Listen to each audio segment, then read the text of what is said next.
Hello and welcome students, আশা করি তোমরা সকলেই খুব ভালো আছো। জ্ঞানজ্যোতি কোচিং সেন্টারের পক্ষ থেকে তোমাদের সবাইকে আরও একবার স্বাগত।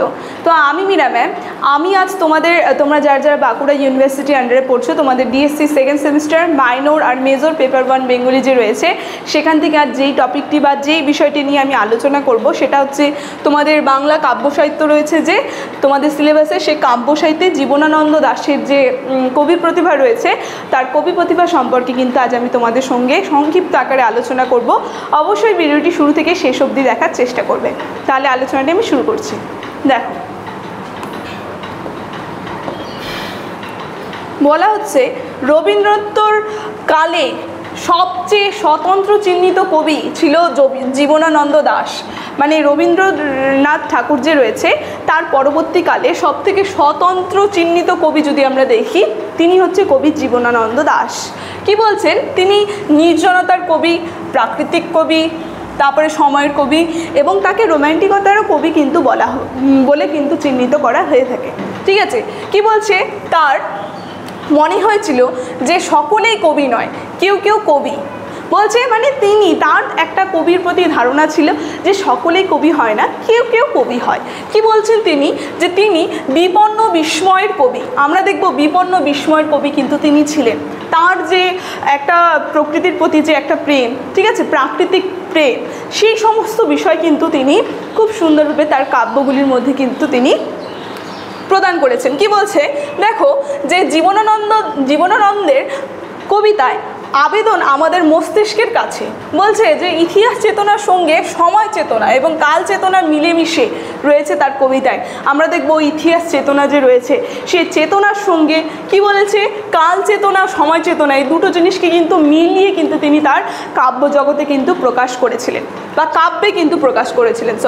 বলছে মস্তিষ্ক বোধের সন্ধানে তিনি এগিয়ে যান। আমরা দেখব মস্তিষ্ক বোধের যে সন্ধান, সেই সন্ধানে কিন্তু এগিয়ে গিয়েছিলেন তিনি তার কাব্যগুলির মাধ্যমে। কি বলেছে? যে তিনি এক বোধের কবি। আমরা দেখব তিনি এক বোধ, যে বোধ রয়েছে, মানসিক বোধ, সেই বোধের কিন্তু তিনি কবি ছিলেন। কি বলছে? যে জীবনানন্দ দাশের কাব্যগুলি, এই জায়গাগুলো তোমরা দেখে রাখবে, এই জায়গাগুলো কিন্তু ইম্পর্টেন্ট রয়েছে। ঠিক আছে, এই জায়গাগুলো তোমরা দেখে রাখবে।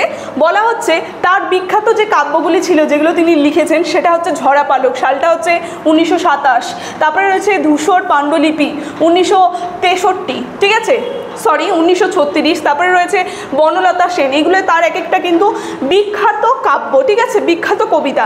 এই যে বনলতা সেন, এটা তার কিন্তু একটা ফেমাস কবিতা। আমরা দেখব যে কবিতাটি তিনি 1942 সালে লিখেছেন। তারপরে রয়েছে মহাপৃথিবী, সালগুলো দেখো সাইডে দেওয়া রয়েছে।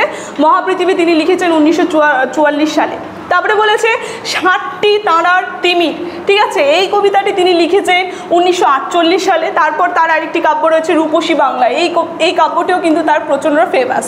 এই কাব্যটি তিনি লিখেছিলেন 1957 সালে। কি বলছে? জীবনানন্দ দাশের শ্রেষ্ঠ কাব্য বনলতা সেন। আমরা দেখব যেই সমস্ত কাব্যগুলি তিনি লিখেছিলেন, তার মধ্যে যে তার শ্রেষ্ঠ কাব্য, সেটা ছিল বনলতা সেন। এই জায়গাটা দেখে রাখবে, ঠিক আছে, যেটা 1942 সালে কিন্তু তিনি লিখেছেন। বলেছে যে বাংলার মুখ আমি দেখিয়াছি, তাই আমি পৃথিবীর রূপ খুঁজিতে যাই না আর, অন্ধকারে জেগে ওঠে ডুমুরের গাছে, চেয়ে দেখি ছাতার মতন বড় পাতাটির নিচে বসে আছে ভোরের দোয়েল পাখি। ঠিক আছে, তার কাব্যের কিছু অংশ কিন্তু এখানে তুলে ধরে উদাহরণ দেওয়া রয়েছে। ঠিক আছে, খুব সুন্দরভাবে কিন্তু তার একটা প্রাকৃতিক প্রেম, প্রকৃতির প্রতি যে প্রেম, সেই প্রেম কিন্তু তিনি তার কাব্যের মধ্যে ব্যক্ত করেছেন। আমরা আসলে বলতে পারি তিনি হচ্ছে বোধের কবি। ঠিক আছে, কি বলছেন? যে রবীন্দ্রনাথর যুগের বাংলা কবিতায় একদল শ্রেষ্ঠ কবি দেখব আমরা জীবনানন্দ দাশ। সেই জীবনানন্দ দাসই কিন্তু সেই রবীন্দ্রনাথ ঠাকুরের সময় তাকে কিন্তু শ্রেষ্ঠ কবি বলে ধরে নেওয়া হয়। একদল শ্রেষ্ঠ কবিদের মধ্যে কিন্তু তিনি পড়েন। কি বলছে? বক্তব্য অপেক্ষা গ্রহণ মনের রহস্য উন্মোচনে তিনি অগ্রসর হয়েছেন।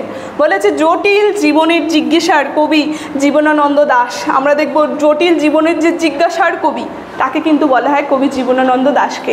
জীবন যে একটা জটিল রহস্যময়, সেখানে যে আমাদের বিভিন্ন প্রশ্ন, সেই জিজ্ঞাসার কবি কিন্তু বলা হয় জীবনানন্দ দাশকে, কবি জীবনানন্দ দাশকে। কি বলছে? উদ্ভ্রান্ত যুগের সমস্ত রহস্য খুঁজেছেন তিনি। আমরা দেখব এই যে উদ্ভ্রান্ত যুগ যে রয়েছে, সেই যুগের যে সমস্ত রহস্য কিন্তু তিনি তার কাব্যের মধ্যে প্রকাশ করেছেন, সমস্ত রহস্য কিন্তু তিনি খুঁজেছেন। কি বলেছে? যে অনেক সময় তিনি নিজেই জানেন না যে জীবনের মানে। আমরা দেখব যে সমস্ত কাব্যগুলি তিনি রচনা করেছেন, সেখানে তিনি নিজেই বুঝতে পারেননি যে জীবনের আসল মানেটা কী। সেগুলোই কিন্তু তিনি, সেই জীবনের আসল মানে কিন্তু তিনি তার কাব্যের মাধ্যমে কিন্তু খোঁজার চেষ্টা করেছেন। দেখো কি বলছে, মাত্র 6টি কাব্যেই তিনি বাংলা কবিতার জগতে চির আসন লাভ করে নিয়েছেন। তার 6টি কাব্য আমি বললাম, দেখো উপরে প্রথমে আমি নামগুলো নিয়ে আলোচনা করেছি। মাত্র এই 6টি কাব্যের মধ্যে দিয়ে তিনি কিন্তু তার বাংলা কবিতার জগতে একটা চিরস্থান কিন্তু আসন করে নিয়েছিলেন। তার কাব্যগুলি এতটাই ফেমাস ছিল, বা এত সুন্দর সুন্দর তিনি কাব্য বা কবিতাগুলি লিখেছিলেন। ঠিক আছে, তো আজকে বাংলা কাব্য সাহিত্যে জীবনানন্দ দাশের অবদান সম্পর্কে সংক্ষিপ্ত আকারে আলোচনা কিন্তু আমার এতটুকুনি ছিল। আলোচনাটি আমি এখানে শেষ করছি। তবে শেষ করার আগে তোমাদের সঙ্গে একটা গুরুত্বপূর্ণ ইনফরমেশন আমি জানিয়ে দিয়ে যাই। তো স্ক্রিনে তোমরা দুটো নাম্বার দেখতে পাচ্ছ। এই নাম্বার দুটি হচ্ছে আমাদের Gyanjyoti coaching centre official helpline number. এখানে তোমাদের সমস্ত সাবজেক্টের নোটস দেওয়া হয়, তার সঙ্গে প্রত্যেকটা সাবজেক্টে কিন্তু অনলাইনে ক্লাস করানো হয়। তো তোমরা যদি আমাদের সঙ্গে যুক্ত হতে চাইছো, তাহলে দেরি না করে স্ক্রিনে দেওয়া নাম্বার দুটির মধ্যে যে কোনো একটি নাম্বারের সঙ্গে যোগাযোগ করে তোমরা কিন্তু আমাদের সঙ্গে যুক্ত হয়ে যেতে পারবে। ভিডিওটি শুরু থেকে শেষ অবধি দেখার জন্য থ্যাংক ইউ।